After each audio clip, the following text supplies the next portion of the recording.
बच्चों, कैसे हैं आप सब। स्टोरी टाइम हो गया है और हम सुनते हैं स्टोरी। सावित्री के पति का देहांत कैंसर की बीमारी से लड़ते लड़ते हो चुका था। उसने अपने बेटे श्याम को बड़ी मेहनत से पाला। उसके भोजन और स्कूल की फीस के लिए उसने लोगों के यहाँ बर्तन और झाड़ू पोछा तक किया। जैसे तैसे आखिर कमलेश बड़ा हो गया और एक बड़ा अफसर बन गया। गांव के सभी लोग सावित्री की मिसालें देने लगे। सभी और उसकी तारीफ़ें हो रही थी। लोग कहते, सावित्री तुमने कमाल कर दिया। हमारे बच्चे ऐश आराम में रहकर निठल्ले और आवारा हो गए हैं। कमलेश का गांव शहर के पास तबादला हो गया और उसे अपने ही ऑफिस में काम करने वाली मालती नाम की लड़की से प्यार हो गया, जिससे उसने लव मैरिज कर ली। यह बड़ा फैसला उसने अपनी माँ को बिना बताए ही किया था। एक दिन उसने माँ को फ़ोन किया, माँ मेरी तबीयत बहुत ख़राब है, आप जल्दी से आ जाएं, नहीं तो कुछ भी हो सकता है। माँ कमलेश की बात सुनकर भागी भागी शहर गई। वहाँ देखा कमलेश बिल्कुल ठीक है और किसी औरत के साथ रह रहा है। कमलेश से माँ ने पूछा, यह औरत कौन है कमलेश? कमलेश ने कहा, माँ यह मेरी पत्नी मालती है, मेरे ही ऑफिस में जूनियर ऑफिसर है। हम दोनों ने शादी कर ली। तू नाराज़ तो नहीं है माँ? माँ ने कहा, बेटा मैंने सारी ज़िंदगी लगा दी कि तू खुश रहे, बड़ा आदमी बने। यदि तू मालती के साथ खुश है तो मैं भी खुश हूँ। कमलेश को माँ की बात सुनकर बहुत अच्छा लगा, जैसे उसे चैन आ गया हो। उसने कहा, माँ अब तुम कहीं मत जाना, मेरे साथ ही रहना। माँ का रहना मालती को बिल्कुल भी अच्छा नहीं लग रहा था। माँ के खाने पीने में मालती लापरवाही करने लगी। कभी उन्हें सुबह का खाना देती तो शाम को नहीं देती, कभी शाम को देती तो सुबह नहीं देती। वो इतना चाहती थी कि माँ परेशान होकर यहाँ से चली जाए। वह उनको फूटी आँख पसंद नहीं करती थी।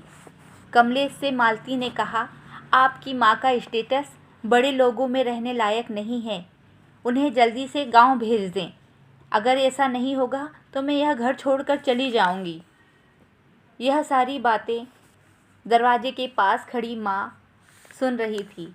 माँ ने सोचा, बेटा कुछ कहे इससे पहले यही अच्छा होगा कि मैं खुद ही यह घर छोड़कर चली जाऊं। अगले दिन जब सुबह हुई, माँ अपना सारा सामान लेकर दरवाजे के पास खड़ी थी। कमलेश ने कहा, माँ तुम कहाँ जा रही हो?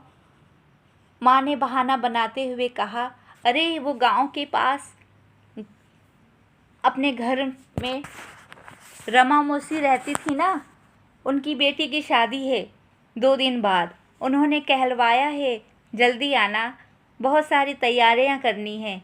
अच्छा बेटा मैं चलती हूँ, अपना और बहू का ध्यान रखना। मैं अब वहीं रहूँगी। मुझे गांव में अपने लोगों के साथ रहना बहुत अच्छा लगता है। तुझे जब भी मेरी याद आए तू आ जाना। कमलेश को माँ की बातों से आभास हो गया था कि माँ ने रात को मेरी और मालती की सारी बातें सुन ली थी। दिन यूं ही गुजरते चले गए। 1 साल का समय मानो हवा हो गया हो। ना माँ कभी शहर आई, ना कमलेश उनकी समाचार लेने कभी गांव गया। क्यों? अब वह बड़ा हो गया था, बड़ा अफसर बन चुका था। गांव जाता भी आखिर क्यों? अब वह माँ की उसको ज़रूरत भी क्या थी? क्या वह नवजात बालक तो नहीं था? वह अपनी दुनिया में बहुत मज़े कर रहा था। वहीं दूसरी ओर माँ गांव में अपना पेट पालने के लिए दूसरों के घरों में झूठे बर्तन मांज रही थी। हे ईश्वर, क्या बेटे के दिल में माँ का दिल नहीं डालता? माँ जो अपना पेट काट कर उसे पालती है, बच्चे की आंखों का एक आंसू भी उसकी रातों की नींद छीन लेता है। बच्चे के दुख में खुद सिहर उठती है। खैर यही दस्तूर है, यही रीत है। दिन गुजरने लगे। एक दिन कमलेश चक्कर खाकर गिर गया। मालती उसे हॉस्पिटल लेकर आई। डॉक्टर ने सभी टेस्ट रिपोर्ट के बाद बताया कि कमलेश की दोनों किडनी फेल हो चुकी है और एक किडनी डोनर की अर्जेंट ज़रूरत है। कमलेश और मालती दोनों ने पूरी ताकत लगा दी कि कहीं से किडनी डोनर मिल जाए, पर उन्हें कोई किडनी डोनर नहीं मिला। कमलेश अस्पताल में भर्ती हो गया और गंभीर रूप से पीड़ित था। डॉक्टर ने कमलेश को आकर बताया कि वह एक खुशखबरी है, किडनी डोनर मिल गया है, आप जल्दी ही ऑपरेशन हो जाएगा आपका और आप बिल्कुल स्वस्थ हो जाएंगे। मालती ऑपरेशन के बाद कमलेश को घर ले जाती है। कमलेश से मिलने शहर के बड़े बड़े लोग आते हैं। मालती कमलेश को ताना मारते हुए कहती है, सारी दुनिया तुमसे मिलने आई है, एक तुम्हारी माँ को छोड़कर। तुम्हारी माँ को तुम्हारी कोई फिक्र नहीं है। कमलेश ने कहा, हाँ तुम सही कहती हो, अब मैं उनसे कोई रिश्ता नहीं रखूँगा, कोई बात नहीं करूँगा। 2 दिन बाद गांव से कमलेश को फ़ोन आया कि तुम्हारी माँ घर में बीमार है, लगता है वो मर चुकी हैं, घर से बहुत बदबू आ रही है और दरवाज़ा भी उन्होंने नहीं खोला है। कमलेश फ़ोन रखते ही गांव के लिए रवाना हो जाता है। गांव वाले और कमलेश घर का दरवाज़ा तोड़ देते हैं। देखते हैं कि सावित्री कमलेश की माँ मरी पड़ी है, माँ के पेट के टाके लगे हुए हैं। कमलेश ने देखा। गांव वालों ने बताया, कमलेश काकी तुम्हारी बीमारी का सुनकर तुम्हें किडनी देने के लिए शहर गई थी और आकर बीमार हो गई, उनके टाके पक गए थे।